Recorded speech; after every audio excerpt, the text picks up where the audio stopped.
É nosso convidado o Ricardo Jorge Pinto, comentador da RTP para as questões de política nacional, que se junta a esta edição a partir dos estúdios do Porto. Ricardo, boa tarde. Temos aqui este Olá, tema, boa tarde. políticas económicas, balanço e perspectivas, com o Governo a fazer um claro balanço positivo das políticas e também dos resultados e a falar dos níveis de confiança de consumidores e também empresas.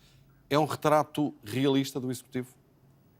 É um retrato otimista, sobretudo se compararmos com o retrato que ainda recentemente, numa entrevista à RTP, o Ministro das Finanças fez, dando conta daquela que eram as suas preocupações relativamente ao clima internacional, em particular no que diz respeito a dois problemas que são, neste momento, prementes. Por um lado, a guerra comercial entre os Estados Unidos e a China e, por outro lado, o desfecho do processo do Brexit.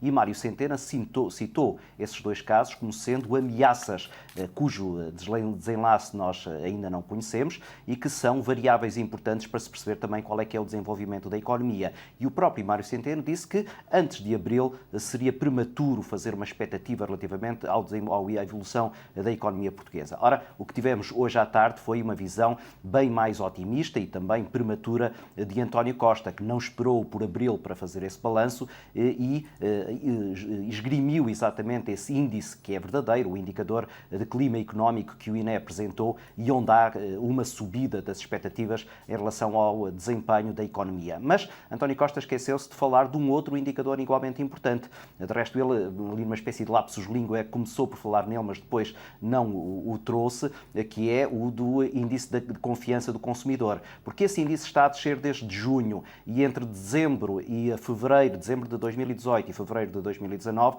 acentuou-se ainda essa queda de confiança do consumidor. Ora, esse indicador é um indicador muito importante, não só porque é um barómetro relativamente àquilo que é a capacidade dos consumidores ou a vontade dos consumidores colocarem mais dinheiro na economia, mas é também um barómetro importante do ponto de vista eleitoral, porque aquilo que se verifica ao longo dos últimos anos é que quando o índice consumidor está alto, os partidos que estão no poder geralmente acabam por ser reeleitos. Ora, é isso que não está a acontecer e António Costa também passou um pouco ao lado disso.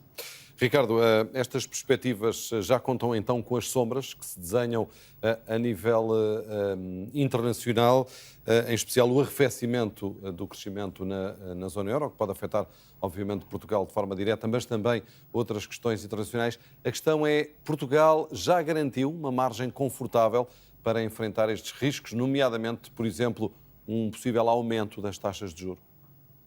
Pois, essa é a questão central. António Costa considera que sim, apresentou aqui argumentos que são razoáveis relativamente àquilo que é a prestação da economia, mas também em relação aos mecanismos que o próprio Governo está a prever para que não aconteça um impacto muito grande se eventualmente houver um arrefecimento da economia internacional, como de resto todos os economistas prevêem. Do lado da oposição, em particular do lado do PSD, a leitura não é essa.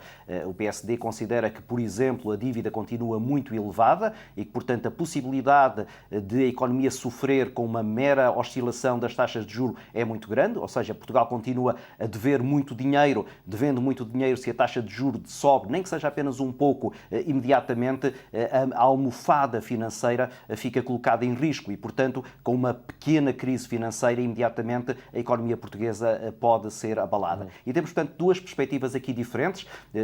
Os eleitores, agora já em maio para o Parlamento Europeu, mas sobretudo depois em outubro para as legislativas, terão certamente uma visão que os ajudará a tomar uma decisão sobre se confiam mais na palavra de António Costa ou mais na palavra de Rui Rio. Tivemos aqui, Ricardo, na minha opinião, obviamente, um debate menos tenso, menos duro, menos crispado do que aquilo que é habitual na Assembleia da República. Curiosamente, estamos a aproximar-nos a prazos largos das eleições europeias. Encontras uma explicação para este tom um pouco mais brando, ainda que os argumentos tenham sido esgrimidos de forma muito intensa? Não, lamento, mas não encontro uma explicação. Estou tão surpreendido como tu.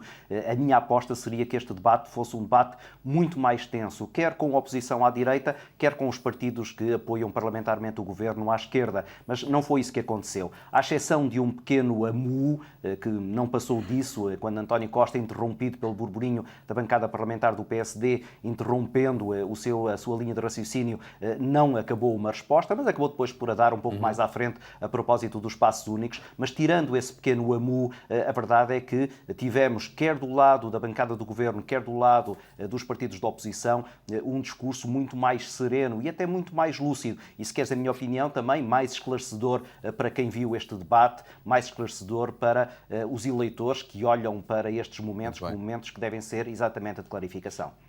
Ricardo, uma última questão. Vamos ter um Conselho Europeu.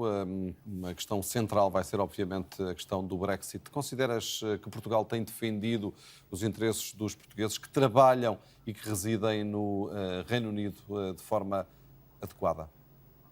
Penso que sim, não só tem estado em completa sintonia com aquela que é a posição da União Europeia, do Conselho Europeu, da Comissão Europeia, que me parece ser uma posição muito sensata e muito aberta a ajudar um problema claro que existe do lado do Reino Unido, como também do lado português tem havido uma enorme abertura para salvaguardar os interesses quer dos cidadãos britânicos em Portugal, quer dos cidadãos portugueses no Reino Unido. Por exemplo, criando corredores próprios para que, por exemplo, nas alfândegas não haja problemas acrescidos para aqueles cidadãos que estavam habituados a esse trânsito mais fácil no interior da União Europeia. Por outro lado, esclarecendo também a comunidade portuguesa acerca daqueles que são os riscos que se colocam, nomeadamente se houver uma saída sem acordo. E essa clarificação junto da comunidade portuguesa é o melhor serviço que o governo português podia prestar e parece que está a ser feito.